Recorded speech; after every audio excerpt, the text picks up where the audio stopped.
ये सीन है 1928 का। पूरे हिंदुस्तान में आग लगी हुई थी, लोग सड़कों पे उतर आए थे, नारे लग रहे थे, लाठियां चल रही थी और इन सब का सेंटर पॉइंट था एक आदमी और उसका एक ग्रुप, जिसको देखते ही पूरे देश में बस एक ही नारा गूंज उठा, साइमन गो बैक। लेकिन सवाल यह है कि आखिरकार कौन था साइमन और ऐसा क्या था उस कमीशन में जिसने पूरे भारत को एकजुट कर दिया था। So hello friends, welcome back to our channel UPSC Decode. स्वागत है आपका एक ऐसे हिस्टोरिकल चैप्टर में जो दिखाता है कि एकजुट करके किया गया पब्लिक प्रोटेस्ट कितना पावरफुल हो सकता है। आज हम बात करने वाले हैं 1927 की उस कंट्रोवर्शियल साइमन कमीशन की, जिसे हम आज भी साइमन गो बैक के नारे से जानते हैं। लेकिन सिंपल शब्दों में साइमन कमीशन क्या था? सोचिए कोई आपके घर का नियम कानून बदलने आए और आपसे पूछे तक नहीं, तो आपको कैसा लगेगा? तो ठीक यही हुआ था 1927 में। ब्रिटिश सरकार ने भारत के फ्यूचर का फैसला करने के लिए एक कमीशन बनाई और प्रॉब्लम यह थी कि उसमें एक भी इंडियन मेंबर शामिल नहीं था। पूरे के पूरे 7 मेंबर ब्रिटिशर्स थे, जिनका लीडर था जॉन साइमन। उनका यह कहना था कि हम खुद देखेंगे, खुद सोचेंगे और तुम्हारे लिए फैसला भी हम खुद ही सुनाएंगे। इमेजिन, हमारे फ्यूचर के बारे में हमसे पूछा तक नहीं गया। ये एकदम से एक ट्रिगर पॉइंट था जिसे अंग्रेजों ने खुद ही दबा दिया। और फिर वो दिन आया 3 फरवरी 1928, जब साइमन कमीशन की टीम बॉम्बे पहुंची, जहां पे उनका स्वागत किया गया ब्लैक फ्लैग से, हड़ताल से और हिला देने वाले नारों से। That was Simon go back, Simon go back. ये प्रोटेस्ट कोई आम आंदोलन नहीं था। इसमें नेता लाला लाजपत राय लाहौर में सीरियसली इंजर्ड हुए, जिनकी बाद में मृत्यु हो जाती है। भगत सिंह ने इसी प्रोटेस्ट के दौरान अपने फेलो रेवोल्यूशनरी के साथ मिलकर सॉन्डर्स को मारा था, जिसके बदले में लाला जी की मौत का बदला लिया गया। तो आज की वीडियो में हम इन्हीं सब सवालों का जवाब ढूंढेंगे। ब्रिटिशर्स ने ऐसा कमीशन आखिरकार क्यों भेजा, इंडियन लीडर्स ने इसका जवाब कैसे दिया और कैसे एक घटना ने आजादी की लड़ाई को एक नई एनर्जी दी, नए नेता दिए और फाइनली 1935 के गवर्नमेंट ऑफ इंडिया एक्ट का रास्ता बनाया।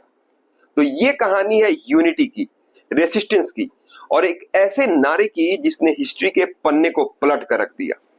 So without wasting any time, let's dive into the details of Simon commission. But before that, let me give you the agenda of this video. First of all हम लोग discuss करेंगे कि आखिरकार Simon commission बना क्यों था। उसके बाद हम लोग डिस्कस करेंगे कि पब्लिक ने इसका कैसे प्रोटेस्ट किया। फिर हम लोग डिस्कशन करेंगे कि कांग्रेस का इस पे क्या रिस्पॉन्स था। फिर उसके बाद भी इस कमीशन ने 2 टाइम पूरे भारत का दौरा किया और अपनी रिपोर्ट प्रस्तुत की। इस रिपोर्ट में क्या था, इस पे हम लोग डिस्कशन करेंगे। फिर इस कमिटी के अपॉइंटमेंट के बाद, इस कमीशन के अपॉइंटमेंट के कारण इंडियन नेशनल मूवमेंट, जो भारतीय स्वतंत्रता संग्राम था, उसमें क्या परिवर्तन हुए, इस पे हम लोग चर्चा करेंगे। और फाइनली मैंने आपको इस पूरे साइमन कमीशन का जो टाइमलाइन है वो प्रोवाइड किया है, ताकि रिवीजन करने के टाइम आपको आसानी हो।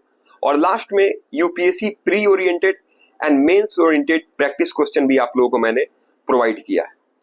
सो let's begin our journey of Simon commission.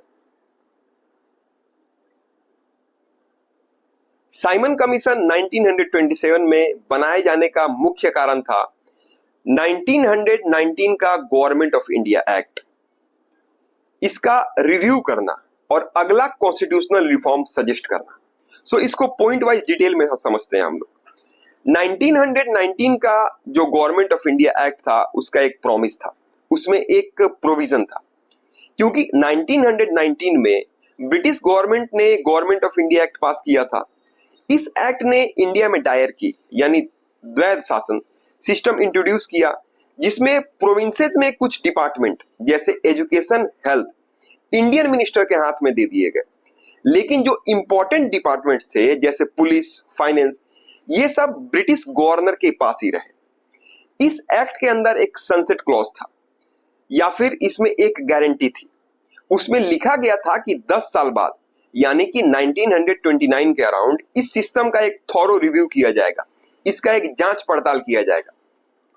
इस रिव्यू का मकसद ये था कि सिस्टम कितना सक्सेसफुल रहा और अगले रिफॉर्म क्या हो सकते हैं, जैसे फुल रिस्पॉन्सिबल गवर्नमेंट की तरफ आगे बढ़ना। लेकिन आप यहाँ पे देखोगे कि इस कमीशन का जो गठन है वो 1927 में ही हो गया। होना था 1929 के अराउंड, लेकिन ये हो जाता है 1927 में। तो टाइम से पहले ही आखिरकार क्यों रिव्यू किया गया? So let's discuss about this thing.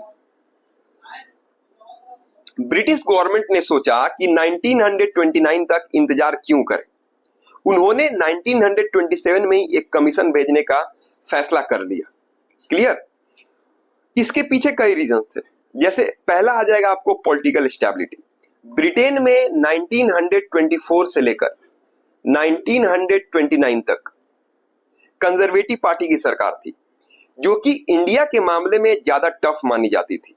उन्हें यह डर था कि अगले इलेक्शन जो कि 1929 में होने वाले थे, इस इलेक्शन में लेबर पार्टी जीत सकती है, जो कि इंडियन लीडर के प्रति ज्यादा सिंपैथेटिक थी।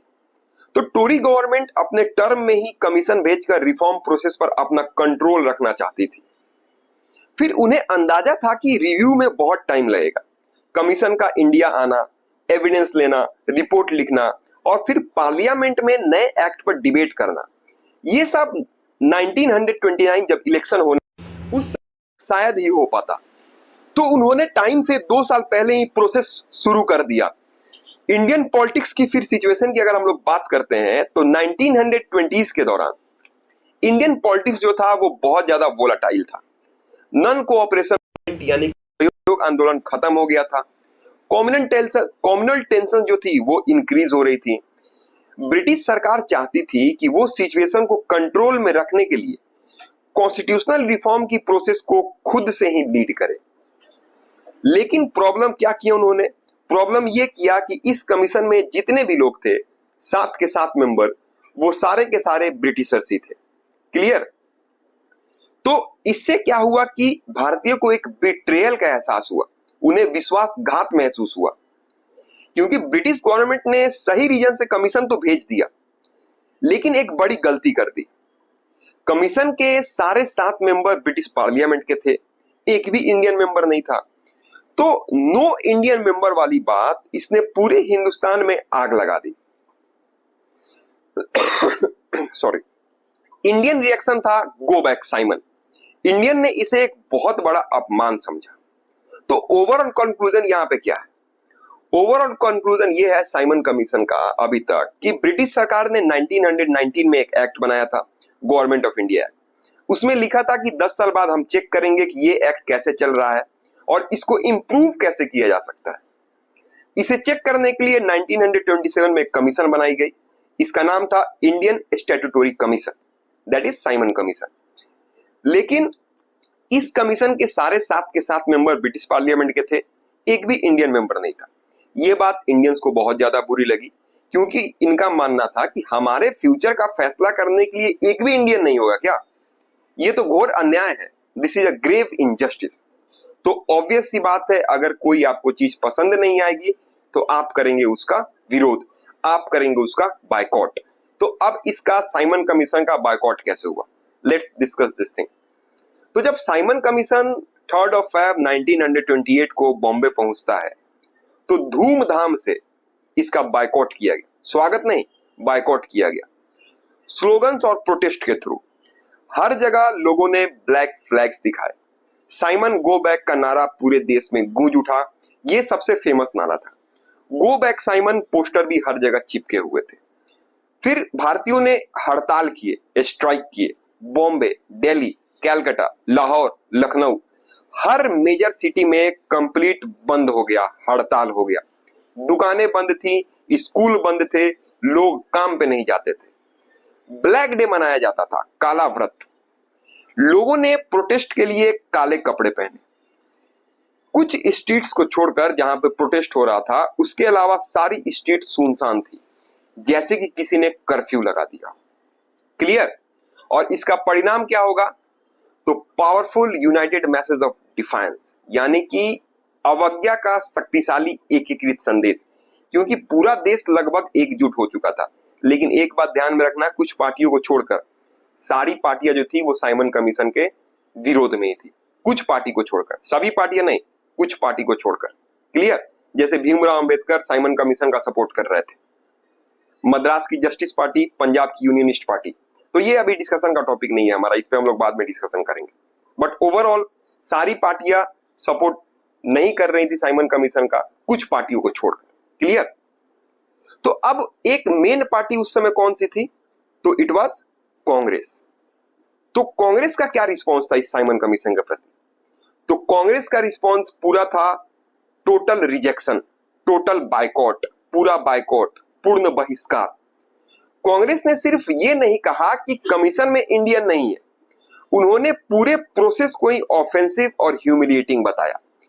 कांग्रेस का स्टैंड ये था कि ब्रिटिश पार्लियामेंट के सिर्फ ब्रिटिश मेंबर्स को ये हक नहीं है कि वो हमारे भविष्य का फैसला करे, हम खुद से अपना संविधान बनाएंगे।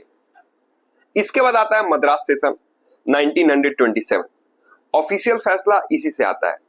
साइमन कमीशन के अनाउंस होते ही कांग्रेस ने दिसंबर 1927 में मद्रास, जो कि अब चेन्नई है, वहां पे अपना एनुअल सेशन रखा। यहां पर डॉक्टर M.A. अंसारी के प्रेसिडेंटशिप में एक रेजोल्यूशन पास हुआ। कमीशन को स्वागत करने या कोऑपरेट करने से पूरे तरीके से इनकार कर दिया गया। सारे इंडियन से अपील की गई कि वो कमीशन के काम में किसी भी तरीके का योगदान ना दे। ये जो फैसला था ये सर्वसम्मति से लिया गया, जो कांग्रेस की यूनिटी को दर्शाता है। क्लियर? ग्राउंड पे कांग्रेस ने एक्शन लिए, गो बैक साइमन के नारे लगाए। कांग्रेस ने सिर्फ रेजोल्यूशन तक बात नहीं रखी थी, उन्होंने ग्राउंड लेवल पे भी काम किया था। हड़ताल और डेमोन्स्ट्रेशन किए। कांग्रेस के जो लोकल यूनिट्स थे उन्होंने हर शहर में कमीशन के आने पर हड़ताल करवाया और साइमन गो बैक के नारे लगवाए। फिर ब्लैक फ्लैग प्रोटेस्ट भी हुआ। कांग्रेस लीडर्स और वर्कर्स ने कमीशन को काले झंडे दिखाकर उनका स्वागत किया। फिर कांग्रेस ने कंस्ट्रक्टिव वर्क भी किया। कांग्रेस ने नेहरू रिपोर्ट के थ्रू अपना जवाब दिया। कांग्रेस ने सिर्फ बायकॉट ही नहीं किया था, बल्कि उसने एक पॉजिटिव अल्टरनेटिव भी पेश किया। कांग्रेस ने कहा कि अगर तुम हमारा कॉन्स्टिट्यूशन बनाना चाहते हो तो उसकी जरूरत नहीं है, बिकॉज वी आर कैपेबल, हम खुद से ही बना सकते हैं अपना संविधान। तो कांग्रेस ने अगस्त 1928 में मोतीलाल नेहरू की अगुवाई में एक कमेटी बनाई। इस कमेटी ने नेहरू रिपोर्ट पब्लिश की, जो इंडिया का पहला खुद का ड्राफ्टेड कॉन्स्टिट्यूशन था। इस रिपोर्ट ने डोमिनियन स्टेटस की मांग की, अधिराज्य की मांग की, जो कि उस टाइम में एक बहुत बड़ा कदम था। डोमिनियन स्टेटस इन्होंने ऑस्ट्रेलिया और कनाडा जैसे सेल्फ गवर्नेंस को देख के मांगा था। तो कांग्रेस का रिस्पॉन्स था कि नहीं, हम ऐसे नहीं चलने देंगे। उन्होंने बायकॉट करके ब्रिटिशर्स को मैसेज दिया, ब्रिटिशर्स को चुनौती दी कि इंडिया को अब पैटर्नलिस्टिक एटीट्यूड नहीं चाहिए। पैटर्नलिस्टिक एटीट्यूड का मतलब हो गया फादर जैसा एटीट्यूड नहीं चाहिए, we are not your son. Congress ने अपनी यूनिटी दिखाई और एक पॉजिटिव एजेंडा प्रस्तुत किया, जिससे उनकी मैच्योरिटी दिखाई दी। ये जो बायकॉट था, इसने स्वतंत्रता संग्राम की एक न्यू टाइप में भी रखी। ये बायकॉट 1930s की आजादी की लड़ाई के लिए एक इंपॉर्टेंट फाउंडेशन बन गया। तो ओवरऑल अभी तक आपको यह समझ आया होगा कि हर एक पार्टी ने लगभग हर एक पार्टी ने साइमन कमीशन का बहिष्कार किया, सर्वव्यापी इसका विरोध किया गया। बट स्टिल आयरनी ये है कि इतने सारे विरोध के बावजूद भी साइमन कमीशन ने कुल 2 टाइम भारत का दौरा किया और फाइनली 1930 में साइमन कमीशन ने अपनी रिपोर्ट प्रस्तुत की। तो साइमन कमीशन की रिकमेंडेशन को समझना इंपॉर्टेंट है, लेकिन एक बात आप याद रखना कि कमीशन की रिपोर्ट को पूरे देश ने पूरी तरीके से रिजेक्ट कर दिया था, कुछ को छोड़कर। इसलिए इसके सजेशन कभी लागू ही नहीं हुए, डायरेक्टली लागू नहीं हुए। गवर्नमेंट ऑफ इंडिया एक्ट 1935 में इसकी झलक आपको मिल जाएगी, लेकिन ओवरऑल डायरेक्टली ये लागू नहीं हुए। तो अब हम देखते हैं कि साइमन कमीशन के मेन सजेशंस क्या थे। तो पहला था एबॉलिश डायरकी, यानी कि डायरकी को हटाना, द्विशासन को हटाना। कमीशन ने माना कि प्रोविंशियल गवर्नमेंट में जो डायरकी एस्टैब्लिश हुई थी GOI 1919 के तहत, वो एक नाकामी था। उन्होंने सजेस्ट किया कि डायरकी को हटाकर मिनिस्टर को पूरा कंट्रोल दे दिया जाए उनके डिपार्टमेंट पर। ये एक सही सजेशन था, जिसे बाद में 1935 के एक्ट में शामिल किया गया। फिर प्रोविंशियल ऑटोनॉमी से क्या रिलेशन था इनका? प्रोविंशियल गवर्नमेंट को और आजादी, यानी कि मोर ऑटोनॉमी टू प्रोविंसेस। कमीशन ने रिकमेंड किया कि सेंट्रल गवर्नमेंट का प्रोविंसेस पर जो कंट्रोल है उसको कम किया जाए, प्रांतीय सरकारों को और आजादी दिया जाए, प्रोविंसेस को ज्यादा ऑटोनॉमी दी जाए, यानी वो अपने मुद्दों का फैसला खुद से कर सकें। Clear? No democracy at centre, ये सब साइमन कमीशन की रिपोर्ट है। पहला है कि एबॉलिश टायर की द्विशासन को खत्म करें, प्रांतीय स्वायत्तता प्रोवाइड किया जाए। फिर तीसरा आता है केंद्र में लोकतंत्र नहीं, यानी कि no democracy at centre, central government में कोई लोकतंत्र नहीं हो। यहाँ कमीशन बहुत ज्यादा कंजर्वेटिव थी। उन्होंने कुछ भी सजेस्ट नहीं किया कि सेंट्रल गवर्नमेंट को डेमोक्रेटाइज किया जाए या उसमें इंडियंस को ज्यादा रोल दिया जाए। उनका आइडिया था कि सेंट्रल गवर्नमेंट पूरी तरह से ब्रिटिश कंट्रोल में ही रहनी चाहिए। ये उनकी सबसे बड़ी गलती थी। फिर सिंध प्रांत को अलग करने की बात, कमीशन ने सजेस्ट किया कि सिंध को बॉम्बे प्रेसिडेंसी से अलग करके एक अलग प्रोविंस बना दिया जाए। साथ ही साथ जो नॉर्थ वेस्ट फ्रंटियर प्रोविंस था, खैबर पख्तूनख्वा वाला रीजन, उसको भी रिफॉर्म के फायदे मिले। फिर उन्होंने बोला कि जो कॉमनल इलेक्टोरेट है, जो पृथक निर्वाचन क्षेत्र है, उसको जारी रखा जाए। ये कमीशन का सबसे बड़ा कंट्रोवर्शियल सजेशन था। उन्होंने मुस्लिम, सिख, क्रिश्चियन, इन सब के लिए अलग अलग इलेक्टोरेट जारी रखने को रिकमेंड किया। बहुत से इंडियन लीडर इसके बिल्कुल खिलाफ थे, क्योंकि उनका मानना था कि ये देश को डिवाइड करता है, और मानना क्या था, ये सच्चाई भी है। फिर आया कि इंडियन काउंसिल को खत्म करने का सिस्टम, यानी कि एबॉलिश द इंडियन काउंसिल। एक और आता है यहाँ पे पॉइंट, छठा पॉइंट था, ये सातवां पॉइंट, अभी तक 5 पॉइंट थे। छठा पॉइंट ये था कि एबॉलिश द इंडियन काउंसिल, यानी कि इंडियन काउंसिल को खत्म करना। लंदन में बैठा था इंडियन काउंसिल, जो कि इंडिया के मामलों पर एडवाइस देता था, उसे खत्म करने को सजेस्ट किया गया। फिर सातवां पॉइंट आता है कि गवर्नर जनरल और गवर्नर को स्पेशल पावर, यानी कि कमीशन ने गवर्नर जनरल यानी कि वायसराय, क्योंकि government of India act of 1858 के बाद जो गवर्नर जनरल ऑफ इंडिया था उसका नाम चेंज करके उसको वायसराय ऑफ इंडिया कर दिया था। क्लियर? और फिर सेक्रेटरी ऑफ स्टेट का भी गठन किया गया था। कब? तो 1858 के अराउंड। तो ये जो वायसराय है और जो प्रोविंशियल गवर्नर्स थे, उनको स्पेशल रिस्पॉन्सिबिलिटी यानी स्पेशल पावर देने की बात की, ताकि वो किसी भी क्राइसिस में ब्रिटिश इंटरेस्ट को प्रोटेक्ट कर सके। इसका रीजन ये था क्योंकि साइमन कमीशन का पूरे देश में विरोध किया गया था। तो लंदन में बैठे लोगों का मानना था इसका, उसके बाद जो साइमन कमीशन और उसकी जो टीम थी, इनका ये मानना था कि इन लोगों का कंट्रोल नहीं है भारत पे, इस कारण से इतना बड़ा विरोध किया जा रहा है, इतना बड़ा सर्वव्यापी विरोध हो रहा है। तो इस कारण से इन्होंने क्या किया कि इस प्रोविजन को भी लाया कि जो वायसराय है उसकी पावर को और ज्यादा इंक्रीज किया जाए। तो अब देखो, इस पूरे रिपोर्ट को इंडियंस ने तो रिजेक्ट कर दिया, लेकिन गवर्नमेंट ऑफ इंडिया एक्ट 1935 में इसके कुछ क्लॉजेस को शामिल किया गया, कुछ रिकमेंडेशन को शामिल किया गया। ठीक है? तो रिपोर्ट 1930 में आई, जब देश सिविल डिसओबीडियंस मूवमेंट की शुरुआत कर रहा था। इंडियन लीडर्स ने इस रिपोर्ट को एक तरफा और नकारा समझा, इसे अस्वीकार कर दिया। क्लियर?